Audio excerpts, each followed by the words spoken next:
Hey guys, welcome back to another video. इस वीडियो में हम बात करेंगे एसएससी जेईई 2026 को लेके।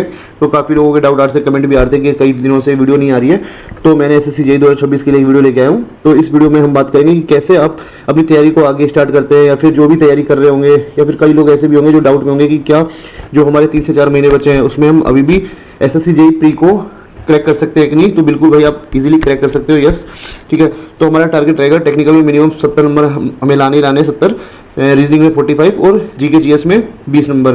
तो भाई अभी आपको पता होगा, जैसे सीजीएल में एक नोटिस आया था कि सेक्शनल मार्क्स भी अब वो होंगे, मिनिमम चाहिए होंगे।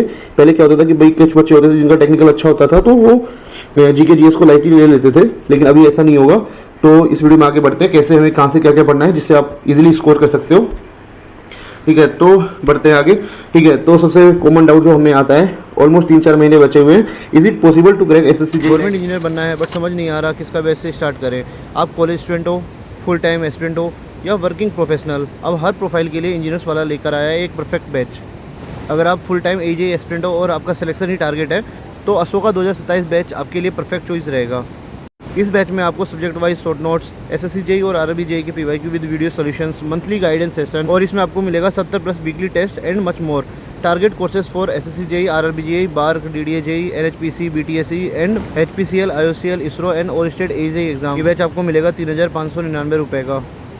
लेकिन अगर आप कॉलेज के साथ साथ गवर्नमेंट जॉब की प्रिपरेशन करना चाहते हो तो आपके लिए कर्तव्य 3.0 बैच आपके लिए बेस्ट रहेगा, क्योंकि उसमें आपको 2 साल की वैलिडिटी मिलेगी। अगर आप कर्तव्य 3.0 बैच ही लेते हैं तो आपको इसमें subject wise short notes, 70+ weekly test, SSC JE and RRB JE के पीवाईक्यू विद वीडियो सॉल्यूशंस, और इसमें आपको मिलेगा monthly guidance sessions, full length test and much more. ये बैच आपको मिलेगा 4499 रुपये का। और अगर आप जॉब कर रहे हैं और साथ में आप प्रिपरेशन भी करना चाहते हैं तो चाणक्य 2.0 आपके लिए परफेक्ट रहेगा, क्योंकि इसमें आपको रिकॉर्डेड क्लास मिलेगी, इसमें आप अपने अकॉर्डिंग से पढ़ सकते हैं। अगर आप ये बैच लेते हैं तो आपको वीडियो लेक्चर्स मिलेंगे, साथ में आपको डीपीपी के सॉल्यूशंस भी देखने को मिलेंगे, साथ में 60+ टेस्ट भी आपको प्रोवाइड होंगे, साथ में आपको सब्जेक्ट वाइज शॉर्ट नोट्स भी प्रोवाइड होंगे। ये बैच आपको मिलेगा 2699 रुपये का। अगर आप किसी भी एग्जाम की तैयारी कर रहे हैं, एसएससी जेईई, आरआरबी जेईई या फिर ऑल स्टेट एजेई एग्जाम, तो आपके लिए ये बैच यूज़फुल रहेगा। और इन सब बैचेस में आपकी SSC JE, RRB JE, UPPSC, AJE, BPSC, AE और भी किसी एग्जाम की तैयारी कर रहे हैं वो सब कवर हो जाएंगे। साथ में सिविल, मैकेनिकल, इलेक्ट्रिकल सभी ब्रांचेस के लिए बैचेस अवेलेबल हैं। तो वेट किस बात का, अपने प्रेफरेंस के अकॉर्डिंग चूज़ करो और सिलेक्शन की तैयारी आज से शुरू करो। और हाँ, एक्स्ट्रा डिस्काउंट के लिए मेरा कूपन कोड RIS 200 यूज़ करना मत भूलिएगा इन फर्स्ट अटेम्प्ट। तो बिल्कुल हाँ, आप इजीली कर सकते हो, ठीक है। तो आगे बढ़ते हैं, ठीक है। सबसे पहले हम एग्जाम के पैटर्न को देख लेते हैं। देखो, सबसे पहले आपको पता होगा कि रीजनिंग आती है जिसमें 50 क्वेश्चन होते हैं और 50 मार्क्स का होता है। ये मैं प्री की बात कर रहा हूँ। प्री हो जाने के बाद मेंस के लिए भी आपको ऐसे ही मिल जाएगा पर्टिकुलर वीडियो। उसमें उसके बाद आपको जनरल अवेयरनेस दिखता है जिसमें आपको 50 मार्क्स का होता है, 50 क्वेश्चन आते हैं। इसमें अवेयरनेस में क्या होता है ना, आपको फिजिक्स भी आती है, केमिस्ट्री आती है, बायो आती है, हिस्ट्री आती है, पॉलिटी आती है, ज्योग्राफी आती है, इकोनॉमिक्स आती है। तो बहुत ज़्यादा बड़ा सिलेबस होता है, वास्ट होता है। तो आपको कहाँ से क्या पढ़ना है वो मैं आपको इस वीडियो में बताऊंगा। 50 क्वेश्चन आप मान के चलो कि इजीली जो मैं बताता हूँ आपको, उसमें आप 20 से 25 मार्क्स इजीली स्कोर कर सकते हो। और अगर आप और भी अच्छी मेहनत करते हो तो आप इससे भी ऊपर जा सकते हो, ठीक है। उसके बाद जो सबसे इंपॉर्टेंट होता है हमारा सिविल इंजीनियरिंग या फिर किसी भी ब्रांच से अगर आप हैं तो 100 क्वेश्चन आते हैं जो कि 100 मार्क्स के होते हैं, ठीक है। तो आगे बढ़ते हैं, ठीक है। तो कुछ डाउट्स जो हमारे माइंड में आते रहते हैं, आपके भी आते हैं, मेरे भी आते थे। तो जो सबसे पहला डाउट है कि फर्स्ट अटेम्प्ट में क्या मैं एसएससी को निकाल सकता हूं, तो बिल्कुल आप निकाल सकते हो। इस वीडियो में आगे बताऊंगा किन किन चीज़ों को आप फॉलो करोगे तो आप इजीली निकाल सकते हो। जो मैंने भी फॉलो किया, मेरे फ्रेंड्स भी करते थे, और अगर आप भी फॉलो करोगे तो आपको भी इंप्रूवमेंट दिखाई देगा, ठीक है। 3 से 4 मंथ क्या इनफ है? तो बिल्कुल हाँ, इनफ है। जीके जीएस कैसे होगा वो भी मैं इस वीडियो में बताऊंगा। कोर्स लूँ या नहीं तो भाई आप पे डिपेंड करता है। अगर मान लो आपको लगता है कि मैं सेल्फ स्टडी नहीं कर पा रहा हूँ और मुझे ज़रूरत है किसी की गाइडेंस की, तो भाई बिल्कुल आपको कोर्स लेना चाहिए। लेकिन कुछ बच्चे ऐसे होते हैं जिनके पास नोट्स बने हुए हैं और वो खुद पढ़ सकते हैं और उन्हें समझ में भी आता है, तो उनके लिए कोर्स ज़रूरी नहीं है। इंपॉर्टेंट टॉपिक्स जिसमें मैं फोकस करूँ तो भाई आगे मैं बताऊँगा किन किन टॉपिक्स को आपको देख के जाना ही जाना है, कहाँ से क्वेश्चन उठते हैं, किसको आप स्किप कर सकते हो। तो भाई आगे हम बढ़ते हैं, ठीक है। Mistakes during the preparation, without knowing about the soul of the exam we start preparing. हमें पता ही नहीं होता भाई कहाँ से क्वेश्चन आ रहे हैं, क्या पढ़ना है क्या नहीं पढ़ना, भाई हम लग जाते हैं। तो भाई ये बिल्कुल आपको नहीं करना है, ठीक है। उसके बाद कंपेयरिंग योरसेल्फ विद अदर, भाई सबसे जो बड़ा दिक्कत है ना प्रिपरेशन में, वो आप क्या करते हो कि आप अपने आप को दूसरे से कंपेयर करते हो। जैसे मान लो कोई बच्चा है जिसके मार्क्स अच्छे आ रहे हैं, 120 आ रहे, 130, 140, 50, ठीक है, और आपके 70-80 आ रहे हैं, तो आप सोचते हो यार कि उसके तो इतने आ रहे, मेरे नहीं आ रहे, और आप डिप्रेशन में चले जाते हो। भाई ऐसा बिल्कुल नहीं करना है, अपने आप को कंपेयर मत करो। आप अपने आप का कंपेरिजन खुद से करो कि भाई पिछली बार मेरे 80 नंबर आए थे, इस बार मैं 90 लेके आऊँगा, ठीक है। किसी और से कंपेयर करोगे तो भाई आपको दिक्कत होगी, ठीक है। अगला नॉन टेक पोर्शन को हम लाइटली ले लेते हैं, ये भी बिल्कुल मत करना। अभी तो वैसे भी सेक्शनल मार्क्स मिलेंगे तो उसमें आपको दिक्कत हो सकती है। तो तो भाई आपको नॉन टेक भी अच्छे से पढ़ना है, क्योंकि अगर आप 20 से 25 मार्क्स अगर नॉन टेक में स्कोर कर लेते हो, नॉन टेक मतलब मैं जीएस वाला पोर्शन बोल रहा हूँ, अगर आप यहाँ से स्कोर कर देते हो तो भाई आपका स्कोर काफ़ी बूस्ट हो जाएगा। ठीक है, इसके बाद बात कर लेते हैं टेक्निकल में। तो भाई टेक्निकल में ये कुछ सब्जेक्ट्स हैं जैसे कि BMC, survey, RCC, soil mechanics, irrigation, environment, FM, estimation, costing, transportation, SOM, steel, TOS. ठीक है, इसके पहले मैं एक बार नॉन टेक के बारे में बता देता हूँ कि नॉन टेक में आपको क्या क्या करना चाहिए जिससे आप अपने मार्क्स को बूस्ट कर सकते हो। ठीक है, अगर आपने कुछ भी नहीं पढ़ा है तो भाई परमार एसएससी एक चैनल है, उसको आप फॉलो कर लो। ठीक है, इसका आप चाहो तो फ्री बैचेस भी आते हैं यूट्यूब पे। ठीक है, PYQ सीरीज है इनकी, जो कि 5 चल रही होगी आई गेस, या फिर 6 चल रही होगी, उसको आप देख लेना। 20 से 30 लेक्चर आपको देखने को मिल जाएंगे जिससे आपका स्कोर बूस्ट होगा। ठीक है, अगर आपको डेप्थ में पढ़ना है तो इनका आप कोर्स भी परचेस कर सकते हो, जो कि शायद 1000 रुपये के आसपास का मिल जाएगा आपको।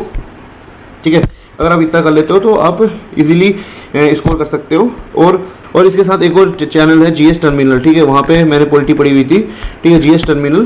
ठीक है, अनुराग सर ने पढ़ा रखी है, उसमें अनुराग सर ने पॉलिटी पढ़ा रखी है। ठीक है, अगर आप वहाँ से पॉलिटी पढ़ लेते हो तो आपका पॉलिटी का एक भी क्वेश्चन गलत नहीं होगा। ठीक है, और ये कुछ 27 से 30 लेक्चर के बीच में होंगे यहाँ पे, और बहुत अच्छे से पढ़ा रखा है, और ऐसे पढ़ा रखा है ना कि आपको वो चीज़ें याद होती जाएंगी। तो जीएस टर्मिनल से आप पॉलिटी पढ़ सकते हो। और अगर आप चाहो तो सीधा एक जगह से अगर आपको पढ़ना है तो भाई ये परमार एसएससी का आपने अगर कोर्स लिया हुआ है या फिर आप PYQ भी लगाते हो तो आपका यहाँ से भी कवर हो जाएगा। तो नॉन टेक में इससे आगे ज़्यादा आपको कुछ करने की जरूरत नहीं है। और जो कि आपका रीजनिंग वाला पोर्शन है, अगर आप रीजनिंग वाले पोर्शन में केवल प्रैक्टिस भी करते हो ना, टेक्स्ट बुक वगैरह पे टेस्ट देते हो, तब भी आपका रीजनिंग कवर हो जाएगा। तो अगर आप अभी से भी टेस्ट देते हैं तो आप मान के चलो कि आपके पेपर तक आपके 45 to 50 के बीच में आपके स्कोर आ जाएंगे। तो रीजनिंग में आपको इतना कुछ नहीं करना है, आपको बस टेस्ट देना है। अभी आपके मार्क्स कम आएंगे, लेकिन धीरे धीरे जैसे ही आप टेस्ट देते जाओगे आपकी स्पीड भी बढ़ जाएगी और आपकी एक्यूरेसी बढ़ जाएगी। ठीक है, आगे बढ़ते हैं, how and what to study. ठीक है, तो भाई साहब आपको क्या करना है, सबसे पहले कॉन्सेप्ट लर्निंग करनी है। ठीक है, कॉन्सेप्ट लर्निंग के बाद आपको क्या करना है, मान लो कोई भी आपने चैप्टर पढ़ लिया, उसके बाद आपको उसके PYQ लगाने हैं। ठीक है, PYQ अगर आपके SSC के हो गया, अगर आपसे बन रहे हैं तो आप ESC के प्री पे चले जाओ। ठीक है, और ये भी अगर आपने कर लिया है तो आप ऑल स्टेट AJE के क्वेश्चंस लगा लो, जैसे कि फिंगरप्रिंट वाली बुक आती है, यूथ KE वाली बुक आती है, इनको लगाओ। ठीक है, ठीक है, और आपको मॉक्स देना है। ठीक है, और इससे क्या होगा ना, ये सब चीज़ें कॉन्सेप्ट लर्निंग के लिए ही लेनी है आपको ये नहीं देखना है कि भाई मेरे से बन रहे नहीं बन रहे, आपको बस सीखते चलना है।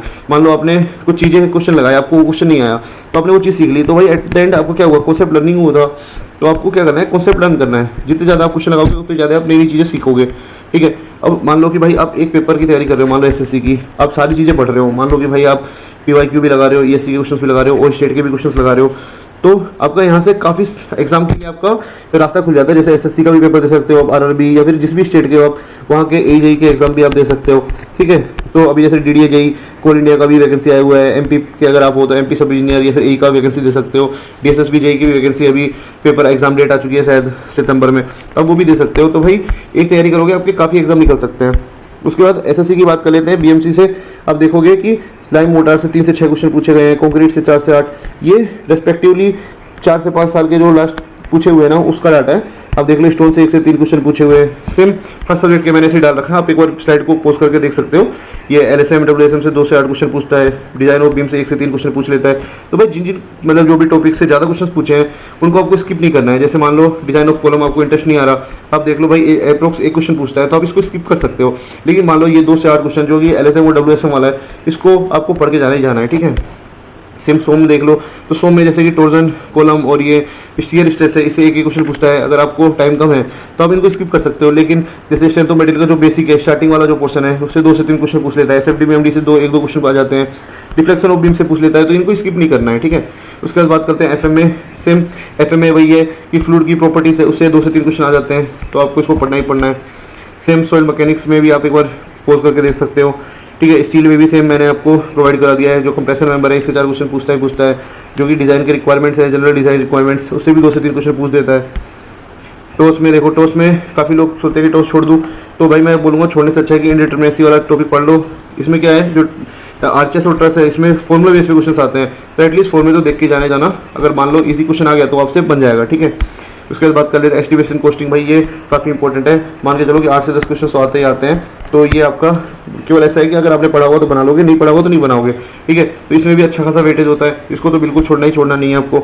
सर्वे से भी अच्छा क्वेश्चन आपको देखने को मिल जाता है, 5 से 6 क्वेश्चन आ जाते हैं सर्वे से भी, कई बार भाई 8 से 10 तक भी पहुंच जाता है। तो सर्वे को भी आपको पढ़ना ही पढ़ना है। सर्वे में देख लो कि जैसे कि प्लेन टेबल से कई बार पूछता है, कई बार नहीं पूछता है, कंटूरिंग से भी आपको पूछता है नहीं पूछता है, तो इसको आप स्किप कर सकते हो। लेकिन जो ऊपर के टॉपिक्स हैं जिनसे हर बार क्वेश्चन पूछता है वो आपको पढ़ना ही पढ़ना है, ठीक है। सेम एनवायरनमेंट भी आपके लिए काफ़ी इंपॉर्टेंट हो जाता है, इससे भी 8 से 10 क्वेश्चन देखने को मिल जाते हैं, कई बार 5 से 6 भी रहता है, लेकिन मान के चलो कि मतलब 8 से 10, 8 के आसपास तो पूछ ही देता है, ठीक है। तो इसमें भी आप एक बार देख लो वीडियो को पढ़ करके कि कौन कौन से टॉपिक्स आप स्किप कर सकते हो, ठीक है। सेम इरिगेशन भी इंपॉर्टेंट है, ट्रांसपोर्टेशन काफ़ी ईजी है, इसको तो मैं बोलूँगा कि भाई पढ़ के जाना केवल फॉर्मूला बेसिस पे है। अगर आपको फॉर्मूला या फिर डाटा याद होगा तो आप क्वेश्चन बना ही लोगे, गलत होने के चांस बहुत कम हो जाते हैं ट्रांसपोर्टेशन में, ठीक है। अब इसके बाद बात कर लेते हैं कि हमने क्या करना चाहिए। मान लो कि आप क्वेश्चंस कर रहे हो, आपको न्यूमेरिकल नहीं बन रहा, तो भाई न्यूमेरिकल करना ही क्यों है भाई। मान लो कि वहाँ पे मेन पेपर में 20% न्यूमेरिकल आता है और 80% आपको कॉन्सेप्चुअल क्वेश्चन आते हैं। मान लो कोई क्वेश्चन हार्ड दिख गया आपको, या फिर आप टेस्ट दे रहे हो, या फिर आप क्वेश्चन प्रैक्टिस कर रहे हो, भाई अगर बहुत हार्ड क्वेश्चन है उसको स्किप कर दो। मेन पेपर में अगर क्वेश्चन आया, आप उसमें अगर लग गया तो आपका टाइम वेस्ट होगा, ठीक है। आपको ऐसे क्वेश्चन प्रैक्टिस करने जो फॉर्मूले बेसिस पे हो और एक बार में बन जाए। अगर नहीं बन रहा है तो भाई छोड़ो, आगे बढ़ो। भाई एक क्वेश्चन छोड़ दोगे तो 99 नंबर फिर भी आपके पास बचेंगे। तो आपको no need to do tough question करने की जरूरत नहीं है, बस जो कि फॉर्मूले से बन जाए, बस ऐसे आपको प्रैक्टिस रहनी है कि भाई फॉर्मूले सारे याद होने चाहिए आपको। दूसरा है conceptual analysis the level of the question from PYQ and prepare from it, ठीक है। आपको क्या करना है, कॉन्सेप्ट जो भी सीखने हैं ऐसे सीखने कि जो प्रीवियस ईयर क्वेश्चन में पूछ रहे हैं उसी के आसपास का आपको पढ़ना है। ये नहीं कि भाई आप एससी के क्वेश्चन लगा रहे हो और आप देख ही नहीं रहे कि एसएससी में उस टाइप के क्वेश्चन आते ही नहीं है, तो भाई ऐसा बिल्कुल नहीं करना है, आपको पीवाईक्यू देखते हुए चलना है, ठीक है। उसके बाद बात कर लेते हैं किन बुक्स को आपको फॉलो करना है जो कि आपकी प्रिपरेशन को बूस्ट कर देगा। मान लो टेक्निकल में सबसे पहले बता देता हूँ, आपके पास यूथ की फिंगरप्रिंट होनी चाहिए। यूथ की फिंगरप्रिंट आपके पास अगर है तो आप इससे क्वेश्चन लगाओ, जितने ज़्यादा क्वेश्चन लगाओगे उतनी ही आपकी स्पीड बढ़ेगी, ठीक है। रिवीजन करने के लिए आप सिविल बूस्टर ले सकते हो, सिविल बूस्टर भी काफ़ी अच्छी बुक है, इससे आपके नोट्स रिवाइज हो जाएंगे, ठीक है। और इसके बाद आप क्या कर सकते हो, ईएससी के प्रीवियस ईयर के क्वेश्चन लगा सकते हो ठीक है। एसएससी पीवाईक्यूज ये आपके पास होनी चाहिए, एसएससी पीवाईक्यू। मैं बोलूँगा मेडिसिन ना लेके आप ईएस मास्टर वाली बुक लेना, वो थोड़ी ज़्यादा अच्छी है, क्योंकि उसमें क्या है एक्सप्लेनेशन उसी के नीचे दे देता है, जिसके कारण आपको आगे बढ़ने की जरूरत नहीं पड़ती है, ठीक है। अगर ये 4 बुक आपके पास है तो टेक्निकल आपका बहुत अच्छा होने वाला है, ठीक है। और ऐसा मत करना कि भाई एक बार लगा लिया और हो गया, भाई कम से कम 2 से 3 बार आपको वो बुक लगानी है, ठीक है। सेम अगर आप उसके लिए पढ़ते हो जीके जीएस के लिए, तो भाई जीके जीएस के लिए बुक तो मैं इतना रिकमेंड नहीं करूँगा। मैं तो बोलूँगा भाई एसएससी परमार जो चैनल है उससे आप शॉर्ट नोट्स डाउनलोड कर लो, या फिर आप खुद के बना लो और उसी को बार बार रिवीजन करो, और आप मतलब कि देखोगे कि आपके स्टार्टिंग में मार्क्स नहीं आएंगे, लेकिन धीरे धीरे जैसे ही आपकी जो लेक्चर्स मैं बता रहा हूँ 25 से 30 जो लेक्चर हैं उनके जो पीवाईक्यू वाले, अगर वो आप लगाते हो तो आपके धीरे धीरे मार्क्स बढ़ते रहेंगे, ठीक है। तो इस वीडियो के लिए इतना ही। अगर आपके अभी भी कोई डाउट्स बच गए तो कमेंट में नीचे बताइएगा, मैं उसको पूरा करने की कोशिश करूंगा। और ये सब जब आपकी एक बार चीज़ हो जाए तो आपको टेस्ट देना है, ठीक है। जितने ज़्यादा टेस्ट दोगे उतनी आपको पता चलेगी कि आपकी क्या कमी है, कहाँ आपकी मिस्टेक हो रही है, तो उनको आप अपना कम कर सकते हो। तो इस वीडियो के लिए इतना ही, मिलते हैं आपसे अगली वीडियो में, तब तक के लिए गुड बाय।